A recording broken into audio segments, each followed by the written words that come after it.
Review exercise 9 chapter के हम review exercise करने लगे हैं। क्वेश्चन नंबर 1 है यानी कि एमसीक्यूज।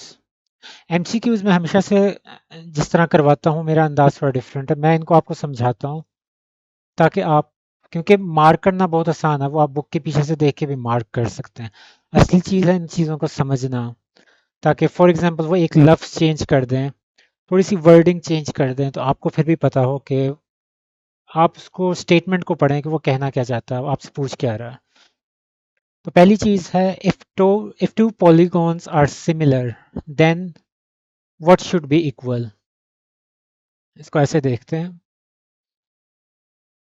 फॉर एग्जांपल दो पॉलीगॉन्स सिमिलर हैं, ये देखने में शेप इनकी सिमिलर है, दोनों ही रेगुलर हेक्सागोन है, जैसा कि हमने पीछे पढ़ा हुआ है। रेगुलर हेक्सागोन जिसकी सारी साइड्स बराबर होती हैं। डायग्राम को इतना गौर से ना देखें क्योंकि डायग्राम मैंने खुद बनाई है अपने हाथों से, तो परफेक्टली ये शेप नहीं है, इसकी परफेक्ट शेप ऐसे नहीं बनेगी। तो मैं सिर्फ आपको समझाने के लिए कह रहा हूँ। तो क्या इनके एरिया बराबर हैं? नहीं, इसका एरिया छोटा है, इसका एरिया बड़ा है।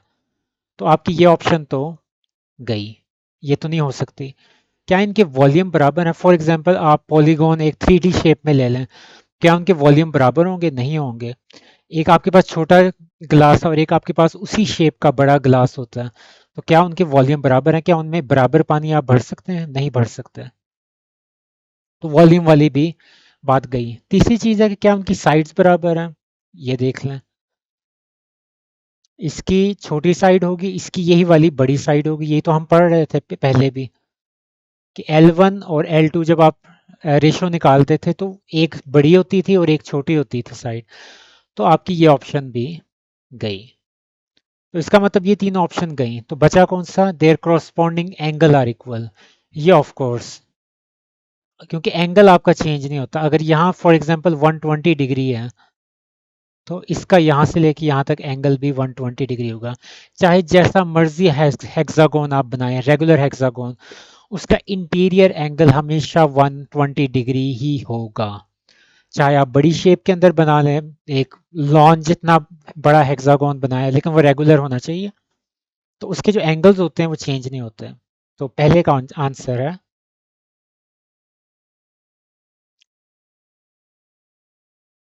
Their corresponding angles are equal. उसके बाद है रेशियो ऑफ द एरियाज। अब एरियाज की रेशियो हमने फॉर्मूला पढ़ा था, आपको याद होगा, A1/A2। क्या होता था फॉर्मूला? L1/L2 और उसका स्क्वायर। तो क्या हो रहा है, साइड्स का, उनकी लेंथ, साइड्स, उनकी corresponding साइड्स का स्क्वायर है। The ratio of the areas of the similar polygons is the square हो रहा है साइड्स का। ये ऑप्शन बनते हैं। उसके बाद उन्होंने कहा है कि वॉल्यूम दिया हुआ है तो उनकी हाइट्स निकालना है। वॉल्यूम का भी आपको फॉर्मूला पता, इसमें क्या होता है, आपकी जो लेंथ्स होती है उनका क्यूब हो जाता है। और इसको इन्वर्स करके अगर आप इसकी लेंथ्स निकालना चाहते हैं तो आप जाहिर सी बात है दोनों साइड्स पे क्यूब रूट ले लेंगे, जिसकी वजह से आपका ये खत्म हो जाएगा क्यूब क्यूब रूट से। और V1/V2 उन्होंने दिखाया हुआ आपको 125 और 27 है। 125 इधर लिखें, 27 इधर लें, उनका आप क्यूब रूट निकाल लें। ऊपर बच जाएगा 5, नीचे बच जाएगा 3। इसको आप कैसे लिख सकते हैं? 5:3। तो वॉल्यूम का जब जिक्र आ जाए फौरन आपने क्यूब रूट की तरफ चले जाना है, क्यूब वाली साइड पे। और जैसे एरिया का जिक्र आ जाए तो स्क्वायर वाली साइड होती है। तो ये आपका आंसर। उसके बाद है exterior angle of a regular pentagon. इसका हमने फॉर्मूला पढ़ा हुआ था एक्सटीरियर एंगल का। कैसे निकालते थे हम? 360 डिग्री डिवाइडेड बाय एन। इसमें एन क्या होता है आपके पास? जितने भी उसकी साइड्स हैं, number of sides in a polygon. अगर ट्रायंगल है तो 3, पेंटागन है 5, नोनागोन है तो 9, इस तरह सो ऑन। तो यहाँ पेंटागोन का पूछा हुआ उन्होंने, तो 360 डिवाइडेड बाय 5, तो 72, तो 72 डिग्री हो जाएगा। और इसमें मैं आपको एक चीज़ बता दूं कि 72 डिग्री एक्सटीरियर एंगल्स कैसे बनेंगे, कुछ लोग समझ नहीं पाते हैं। क्योंकि पेंटागन है, ऐसे कुछ शेप बनेगी, तो इसमें आप इस तरह निकालते हैं एक्सटीरियर एंगल्स, ये देखें। फॉर एग्जांपल ये आपका इंटीरियर एंगल बन रहा है, जो भी बन रहा है, तो आप यहाँ से इस लाइन को एक्सटेंड कर दें या इस लाइन को एक्सटेंड कर दें, आपकी मर्जी है। तो इसको आप एक्सटेंड करते हैं, और ये जो आपका होता है ना ग्रीन वाला, ये आपका एक्सटीरियर एंगल होता है। ये इंटीरियर है और ये एक्सटीरियर है। इसी तरह अगर मुझे इस जगह का निकालना है, तो मैं या तो इसको एक्सटेंड कर दूंगा या इसको कर दूंगा, आपकी मर्जी है। और फिर मैं ये निकाल लूंगा, ये आपका एक्सटीरियर एंगल कहलाता है। ये 72 डिग्री है। गलती से इसको ये ना समझ लें कि ये आपका है, नहीं, ये नहीं होता। अब आगे है फिफ्थ वाला, a parallelogram has an area of 64। अब यहाँ देखें बात क्या आ रही है, एरिया की। तो फौरन आपके जहन में कौन सा फॉर्मूला आ जाना चाहिए, एरिया का। A1/A2, L1/L2, और उसका स्क्वायर। इसको तो अगर हम चेंज कर दें, तो आपको पता है कि L1/L2 के ऊपर से अगर आपको ये स्क्वायर ख़त्म करना है, तो इनके ऊपर स्क्वायर रूट आ जाएगा। अब यहाँ इन्होंने कहा हुआ कि एक का 64 है और एक का 144 है।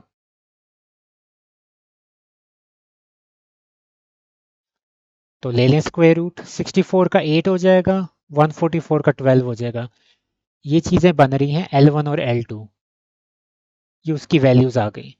अब यहाँ इन्होंने एक चीज़ बताई हुई है कि जो साइड है ना स्मॉलर पैरेललोग्राम की, वो 8 सेंटीमीटर है। तो दूसरे का आपने निकालना है, तो अगर एक 8 सेंटीमीटर है, तो दूसरा क्या हो जाएगा, 12 सेंटीमीटर। ये आपका आंसर है। अब मेरे ख्याल में बुक के पीछे जो आंसर दिया हुआ है ना, जी वो गलत है। बुक के पीछे उन्होंने कहा हुआ है कि पैरेललोग्राम है, एरिया है और साइड दी हुई है। तो उसका आंसर फिफ्थ का आंसर उन्होंने सी मार्क किया हुआ है, तो वो गलत है, सी नहीं हो सकता।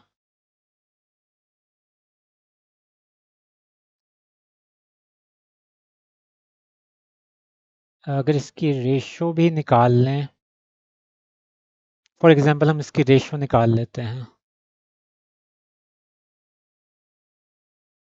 नहीं फिर भी नहीं होता, क्योंकि वैल्यू तो अगर रेशो निकाल लेंगे तो वैल्यू तो कम ही होगी, बढ़ेगी तो नहीं। तो 12 सेंटीमीटर आपका राइट आंसर है। उसके बाद total number of diagonals in a polygon with 9 sides. अब नंबर ऑफ डायगोनल्स मुझे याद नहीं कि मैंने आप लोगों को बताया था कि नहीं बताया था।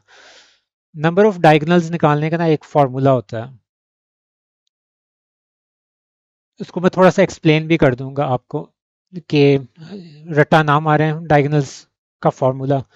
वो ऐसे होता है n-3 डिवाइडेड बाय 2। अब फॉर एग्जांपल आप स्किप कर सकते हैं जिन्होंने इस फार्मूले को नहीं समझना, क्योंकि मैं आपको अभी आंसर निकाल के दिखा देता। 9 है ना, 9 साइड्स हैं, तो n की वैल्यू 9 पुट कर दें,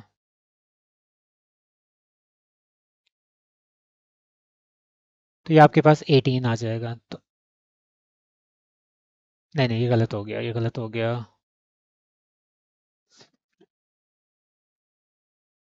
वाह, गलतियां हो जाती हैं। 9 3 से 27। मैं सोच रहा था इतने कम डायगोनल्स नहीं हो सकते। तो 27 आपका आंसर है। अब आप स्किप कर सकते हैं अगर आपने आगे सेवन्थ वाला समझना, लेकिन अगर आप इस फॉर्मूले को समझना चाहते हैं कि ये फॉर्मूला बनता कैसे है, तो बड़ा सिंपल सा असूल है। सबसे पहले n-3, मैं इसको बारी बारी समझाऊंगा। n-3 का क्या मतलब है, n का क्या मतलब है, और डिवाइडेड बाय 2 का क्या मतलब है। इससे आपको ना कॉन्सेप्चुअली याद रहेगा फॉर्मूला, जब भी आप डायगोनल्स का आपके जहन में आएगा। n-3 का क्या मतलब है, आप 3 माइनस क्यों कर रहे हैं।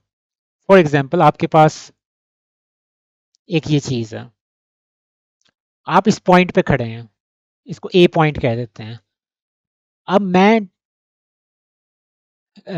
बाकी पॉइंट्स को भी नाम दे देता हूँ। अब मुझे अगर हाथ मिलाना है, इस तरह समझ लें कि बच्चे खड़े हैं लाइन में, अब मुझे हाथ मिलाना है किसी से, तो मैं इस टाइम किससे हाथ मिला सकता हूँ? मैं अपने आप से नहीं मिला सकता क्योंकि ऑलरेडी, लेकिन मैं अपनी ज़ात से कैसे हाथ मिलाऊं? नहीं मिला सकता। बी के साथ मैं ऑलरेडी ज्वाइंड हूँ, तो बी के साथ भी नहीं मिला सकता। सी के साथ डायगोनल बना सकता हूँ मैं? नहीं बना सकता। सी से तो मैं ऑलरेडी कनेक्टेड हूँ, ए ऑलरेडी कनेक्ट है सी के साथ। तो ये देखें, तीन चीज़ें हम नहीं कर सकते हैं। तीन पॉइंट्स के साथ हम कभी भी यानी कि मीट नहीं कर सकते, यानी कि क्योंकि ऑलरेडी ज्वाइंड हैं हम। तो एक ही रह गया, डी, उसके साथ मिला लेंगे। तो अब आप यहाँ समझें, टोटल 4 पॉइंट्स थे हमारे पास, तो 4 में से 3 तो पहले ही चले गए। तो ये जो -3 है ना, n-3, ये इसी को शो कर रहा है। चाहे आप जितने मर्जी पॉइंट्स बना दें, फॉर एग्जांपल मैं एक बड़ी डायग्राम बना देता हूँ, ये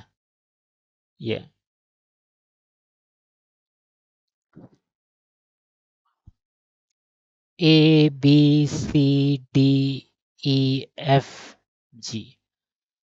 अब यहाँ भी वही बात है, ये देखें, ए मैं खुद, मेरे साथ बी जुड़ा हुआ है, मेरे साथ सी जुड़ा हुआ है। तो फिर वही बात होगी कि 3 पॉइंट्स फिर निकल गए, मैं 3 को दोबारा से फिर ज्वाइन नहीं कर सकता। तो हर केस में यही हो रहा है कि n-3 का मतलब ये है कि 3 आप पॉइंट्स पहले ही निकाल दें, क्योंकि एक आपकी ज़ात खुद, और एक आपके लेफ्ट हैंड से जो आपने जिसको पकड़ा हुआ, और एक राइट हैंड से जिसको पकड़ा हुआ। फॉर एग्जांपल आप सर्कल में भी स्टूडेंट्स खड़े हैं, आप एक दूसरे के हाथ पकड़ के, तो आप उससे मजीद कोई ताल्लुक थोड़ी बना सकते हैं, आपके ऑलरेडी यानी कि टच में है उसमें, लेफ्ट साइड से भी और राइट साइड से भी, और आप खुद भी। तो इस वजह से हम 3 को निकाल देते हैं। उसके बाद समझते हैं कि n से मल्टीप्लाई क्यों कर रहे हैं। अब फॉर एग्जांपल इसी एग्जांपल पे आ जाए, ए से ए ने रास्ता बनाया, ए की जब हम बात कर रहे थे, तो ए ने कनेक्शन दिया है डी के लिए, ठीक है। अब ये तो ए की सिर्फ पॉइंट ऑफ व्यू की बात की ना आपने, तो सी का पॉइंट ऑफ व्यू कौन लेगा? डी का कौन लेगा? बी का कौन लेगा? अब आप देखें, सी किससे कनेक्ट हो सकता है? सी हो सकता है बी के साथ। फिर डी किसके साथ हो सकता है? डी इधर भी नहीं हो सकता, इधर भी नहीं हो सकता, डी किधर होगा? ए के साथ। फिर आप बी पे आ जाए, बी किधर कनेक्ट हो सकता है? सी के साथ।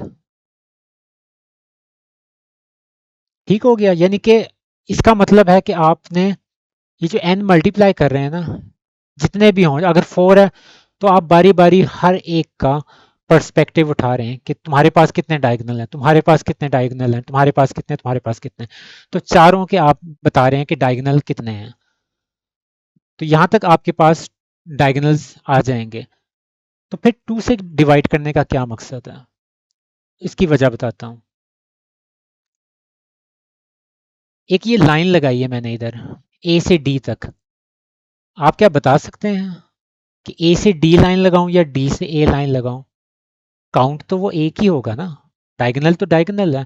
हम कोई वेक्टर्स थोड़ी देख रहे हैं कि डायरेक्शन ए से डी की तरफ है या डी से ए की तरफ है। एक सिंपल लाइन है, वो चाहे ए से डी की तरफ हो या डी से ए की तरफ। तो अमूमन जब आप यहाँ तक रुक जाते हैं ना, n × n-3 तक, तो इसका मतलब है कि रेपिटिशन हो रही है, डबल डबल चीज़ें आ रही हैं। यही काम यहाँ भी हो रहा है, ये देखें, बी से मैंने सी तक डाला हुआ, और सी से बी है और बी से सी भी है, तो बात तो एक ही है, लाइन तो अल्टीमेटली एक ही लगेगी ना। तो इस वजह से जब टोटल डबल हो जाते हैं ना आपके पास डायगोनल्स की तादाद, आप उसको 2 से डिवाइड कर देते हैं। यहाँ तक मेरे पास 4 आ गए हैं डायगोनल्स। डायग्राम को देखें तो आपको पता है इसमें सिर्फ 2 डायगोनल होते हैं, एक ये और एक ये।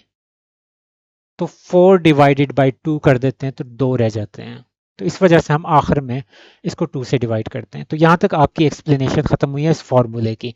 n-3 का मतलब था, मैं आपको दोबारा से रिपीट करूँ, n-3 का मतलब 3 चीज़ों को आपने निकाल देना है, अपनी ज़ात को, लेफ्ट और राइट वाली लाइन को। n का मतलब था कि आपने सब का पर्सपेक्टिव लेना है कि आपके पास कितने डायगोनल है, आपके पास कितने, आपके पास कितने। तो सब पॉइंट से जब आप डायगोनल कलेक्ट कर लेंगे तो बीच में डुप्लीकेट हो जाएंगे, तो तब आप 2 से डिवाइड कर देते हैं ताकि ये डुप्लीकेशन जो होती है इसको इरेडिकेट किया जा सके। अब आ जाए सेवन्थ पे। अब जो सेवन्थ वाला है इसके अंदर रेडियाई की रेशो दी हुई है।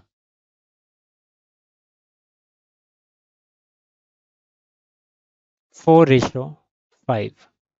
उन्होंने कहा हुआ है कि लार्जर स्फीयर का 500 है।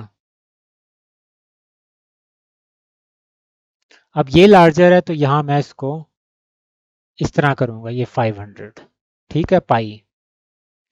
और ये आपने निकालना है, इसको मैं एक्स कह रहा हूं।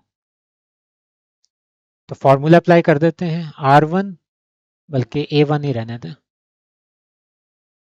इसमें क्या होता था, R1/R2 स्क्वायर होता था, एरिया है। A2 क्या हो जाएगा, 500 पाई R1,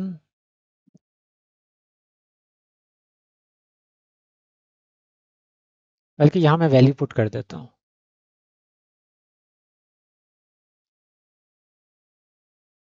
हो जाएगा 16, ये हो जाएगा 25, यहाँ जाएगा 500।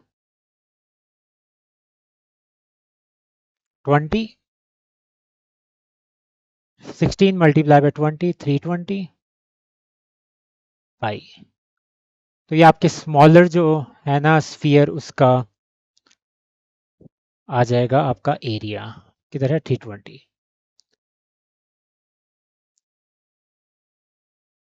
इसमें वर्डिंग्स बहुत मैटर करती है कि वर्डिंग किस तरह दी हुई है। फॉर एग्जांपल मैं इसको थोड़ा सा और एक्सप्लेन कर दूंगा कि जाहिर सी बात है कॉन्सेप्चुअल आहिस्ता आहिस्ता मुझे लगता है पंजाब हुकूमत इसमें कॉन्सेप्चुअल ज़्यादा ले आएगी अल्टीमेटली। तो फॉर एग्जांपल आज से 5-10 साल बाद जाके हो सकता है कि 40% सिलेबस वो कह दें कंसेप्चुअल है, तब भी ये वीडियो जो मैं बना रहा हूँ ये कारआमद होनी चाहिए उस वक्त भी। तो फॉर एग्जांपल यहाँ इन्होंने लिखा हुआ है रेडियाई के बजाय उन्होंने लिख दिया है स्क्वायर ऑफ द रेडियाई।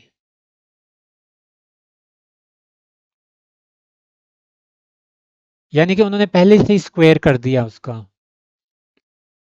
तो तब आपके पास क्या, तब आप इसको कैसे सॉल्व करेंगे, तब आप ये चीज़ हटा देंगे क्योंकि उन्होंने आपको ऑलरेडी रेडियाई का स्क्वायर दिया हुआ। रेडियाई का उन्होंने आपको पूरा स्क्वायर दिया हुआ, यानी कि उन्होंने आपको ये कहा हुआ है कि उनका हमने स्क्वायर ले लिया, वो एज इट इज़ पुट कर दें। इस तरह ही आपने एज इट इज़ पुट करेंगे, तब आपका ये मैं रेड से निकाल रहा हूँ, तब आपका आंसर इस तरह आएगा, x is equal to 4/5 multiply by 500। 5 1 5, 5 10 hundreds are, और 400 पाई। तब आपका आंसर 400 पाई की तरफ चला जाएगा, अगर यहाँ उन्होंने स्क्वायर ऑफ द रेडियाई लिखा है तब। अगर खाली रेडियाई का जिक्र है तो ऐसे ही करना है जैसे मैंने पहले किया है, ब्लैक से। अगर स्क्वायर ऑफ द रेडियाई उन्होंने कह दिया, फिर आप उसको रेड वाला जो मैंने आगे समझाया वो आप फॉलो करेंगे, और तब आंसर 400 की तरफ चला जाएगा। अब यहाँ बुक के पीछे आंसर यहाँ उन्होंने फिर इशू किया हुआ कि सेवन्थ वाला अगर आप बुक के पीछे देखें तो उन्होंने सी मार्क किया हुआ, तो सी इस कंडीशन में नहीं हो सकता आंसर। सी तब होगा आंसर जब उन्होंने जो मैंने आपको बताया ना स्क्वायर ऑफ द रेडियाई अगर लिखा है तब होगा। एट्थ वाले पे चलते हैं, मैं ये चीज़ हटा देता हूँ यहाँ से।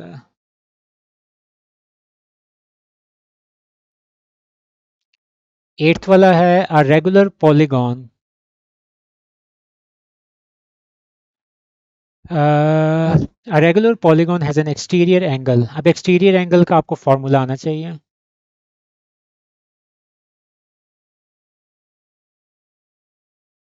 एक्सटीरियर एंगल का क्या फॉर्मूला होता था, 360 degree divided by n. N क्या है, number of sides. Exterior angle उन्होंने ऑलरेडी दिया हुआ 30 डिग्री।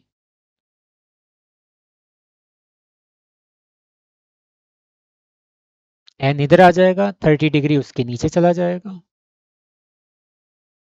तो क्या हो जाएगा, 12। तो यानी कि जो पॉलीगॉन है जो उन्होंने मेंशन नहीं किया हुआ कौन सा है, तो उसके अंदर 12 साइड्स हैं। Oh sorry sorry sorry sorry, उन्होंने डायगोनल्स पूछा। तो ये भी कोई इशू नहीं, आपके पास एन की वैल्यू आ गई। डायगोनल्स वाला फॉर्मूला याद कर लें, क्या था, n-3 पहले होता था डायगोनल्स में। तो ये जो मैंने अभी स्टेप किया है ना एन की वैल्यू निकालने का, ये ज़रूरी है। जब तक एन की वैल्यू आपको पता नहीं होगी, आप डायगोनल्स का फॉर्मूले में एन की वैल्यू कहाँ से लेके आएंगे। एन माइनस थ्री इर्द गिर्द और अपनी ज़ात को निकालने के लिए, एन हर एक का पॉइंट ऑफ व्यू लेने के लिए, टू से डिवाइड किया डुप्लीकेशन खत्म करने के लिए। तो यहाँ पर आप 12 वैल्यू पुट कर दें।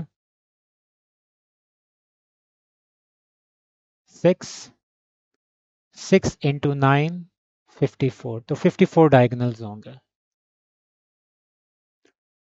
In a regular hexagon, the ratio of the length of the diagonal to the side length, इसको इस वाले क्वेश्चन में भी इश्यू है। मैं आपको इश्यू बताता हूँ क्या है।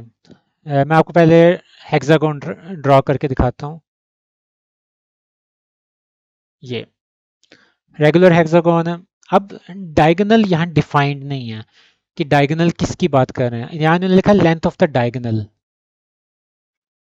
डायगोनल एक तरह का नहीं होता है हेक्सागोन में, एक होता है शॉर्टर डायगोनल और एक होता है लॉन्गर डायगोनल। ये याद रखना आपने। उस हिसाब से ना उसके आंसर्स भी चेंज हो जाते हैं, ऊपर क्वेश्चन के दिए हुए हैं ऊपर। अब जो मैं ब्लू से ड्रॉ कर रहा हूँ ना, अब ये गलत हो गया, इसको थोड़ा सा स्ट्रेट बना देते हैं। ये वाला बिल्कुल ऑपोजिट साइड से जो मैं, बल्कि ये तो मेरे पास,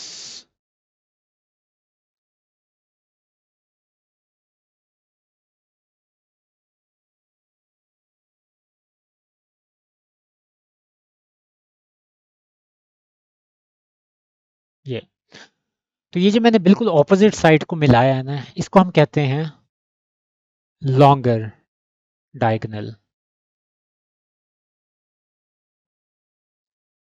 और फॉर एग्जांपल अगर आपकी जो साइड्स हैं उनकी लेंथ 1 1 चल रही है, तो ये तकरीबन डबल होगा, ऑलमोस्ट डबल होगा। एग्जैक्टली डबल होगा। तो इसके इसमें आपकी साइड्स से इसकी रेशो क्या होगी? डायगोनल रेशो साइड, यही वो पूछ रहे हैं ना। डायगोनल 2 है और साइड 1 है, तब आपका आंसर 2:1 होगा। यहां तक एक बात है। आप फर्ज करें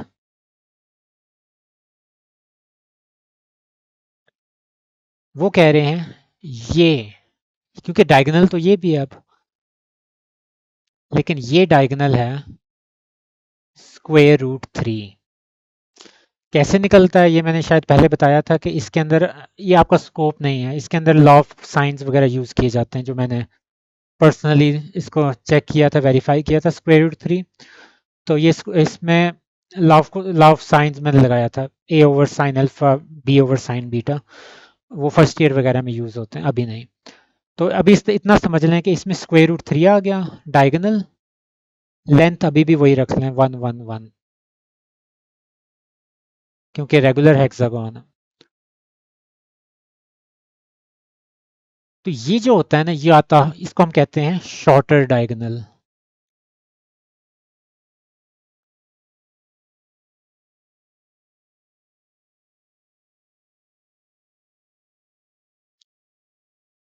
तो ये शॉर्टर डायगोनल होता है। शॉर्टर डायगोनल के केस में आपकी जो रेशो बनती है वो √3:1 है।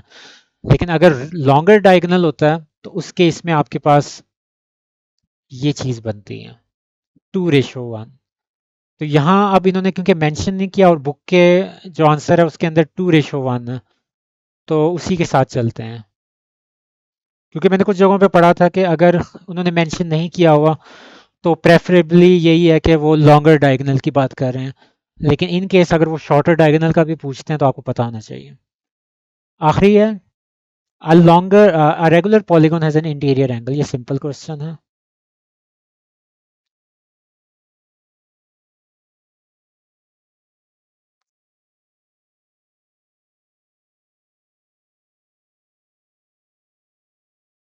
ये आपको पता है, ये मैंने फॉर्मूला किसका लिखा है? इंटीरियर एंगल का फॉर्मूला होता है कितना? 165।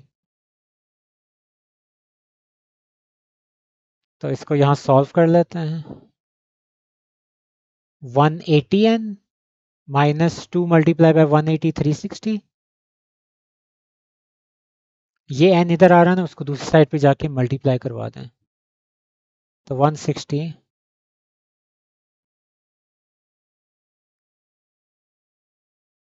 तो n की हमें ज़रूरत है,